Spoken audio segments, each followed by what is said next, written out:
আপনারা উপজেলা স্বাস্থ্য কমপ্লেক্সের যে ধরনের রোগীরা আমাদের এলাকার বিভিন্ন থানা থেকেও আসে, এটা অনেক ঐতিহ্যবাহী হাসপাতাল।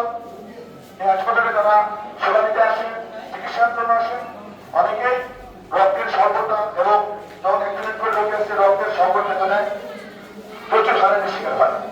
সেদিকটা মাথায় রেখে আমাদের নেতা জননেতা ৭৪ আসনের বিএনপির কান্দারি, বাংলাদেশ জাতীয়তাবাদী কৃষক দলের সংগ্রামী সাধারণ সম্পাদক শহীদ ইসলাম বাবুল ভাইয়ের নির্দেশ ক্রমে আমরা ব্লাড ব্যাংক তৈরি করতে যাচ্ছি।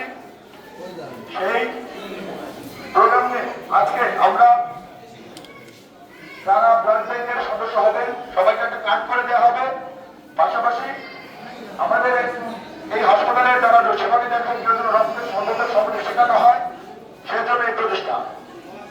এখন থেকে আমাদের এই হাসপাতালে যারা চিকিৎসা নিতে আসবেন সমস্ত সদস্যদের সাধারণ মানুষের সভাপতির জন্য বলছি, যারা রক্তের কোন রকম সংকট অনুভব করবেন, রক্তের দরকার হবে, ইনশাল্লাহ আমাদের বাংলাদেশ স্বাস্থ্য কমপ্লেক্সের সম্মানিত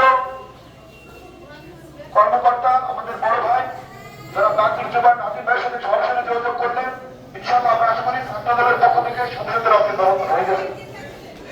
আর এই প্রচেষ্টায় আমাদের যারা নেতৃবৃন্দ রয়েছে সবাই সার্বিক সহযোগিতা করবেন বলে আমি মনে করি।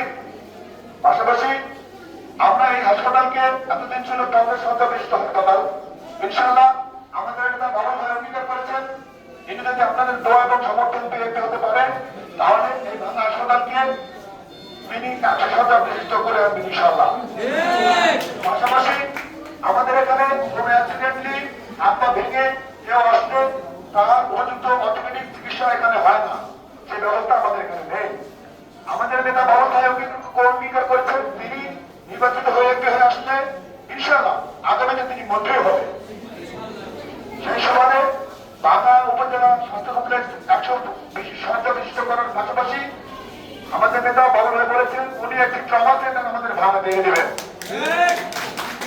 আমি সাথে বন্ধুরা আমাদের ভাঙায় আরো উন্নয়নের কথা বাবা ভাই বলেছেন, বিশ্ববিদ্যালয়ের কথা বলেছেন, বাংলাকে স্বতন্ত্র জেলা হিসেবে প্রতিষ্ঠিত করবেন, এই কথাও তিনি বলেছেন। আমি যাই হোক এত কথা আমি এখন বাড়াবো না, আমি শুধু বলতে চাই আপনারা আমাদের বাউল ভাই কিন্তু মনে রাখবেন আপনারা আমার মতো সাধারণ পরিবারের সন্তান। উনি কিন্তু সাধারণ মানুষ, গরিব মানুষ, মেহনতি মানুষ, সবার দুঃখ দুর্দশা এবং পারিবারিক অবস্থা বাস্তব অভিজ্ঞতা উনি বুঝেন, সবার দুঃখ উনি বুঝেন। সেই দুইটা মাথায় রেখে উনি আমাদের ব্লাড ব্যাংক তৈরির কথা বলেছেন। আমরা এখন যারা ব্লাড ব্যাংকের সদস্য সবাইকে রক্তের গ্রুপ পরীক্ষা করে একটি কার্ড করে দেওয়া হবে। তার নিজের বা তার কোনো বন্ধু বান্ধব বা তার পরিবারের কার্ড যদি রক্তের দরকার হয় উনি এই কার্ড দেখানোর সাথে সাথে সে সহজেই উনি রক্ত পেয়ে দেবেন। সেজন্য এই ব্লাড ব্যাংক তৈরি করা এবং কোনো রোগীর যাতে কষ্ট না হয়, তারা যদি সহজে রক্ত পায় সেজন্য এই ব্যবস্থা আমাদের গ্রহণ করা। আমি আর বক্তব্য দীর্ঘায়িত করবো না, এই পর্যায়ে আমি বলতে চাই আপনারা আমাদের নেতা শহীদ ইসলাম বাবুল ভাইয়ের জন্য দোয়া করবেন। উনি যেন এমপি হয়ে ভাঙার উন্নয়নের আসন তথা ভাঙা সদস্য কর্পোরেশনের উন্নয়নের দায়িত্ব নিতে পারেন এবং আপনাদের কাঙ্ক্ষিত সেই উন্নয়নের জন্য আপনাদের উপহার দিতে পারেন। আমাদের নেতার জন্য দোয়া করবেন এবং আমাদের ধানের মার্কার জন্য আপনারা দোয়া এবং সমর্থন রাখবেন বলে আমি মনে করি। এই আসল ব্যক্তিকে বাংলা জেলা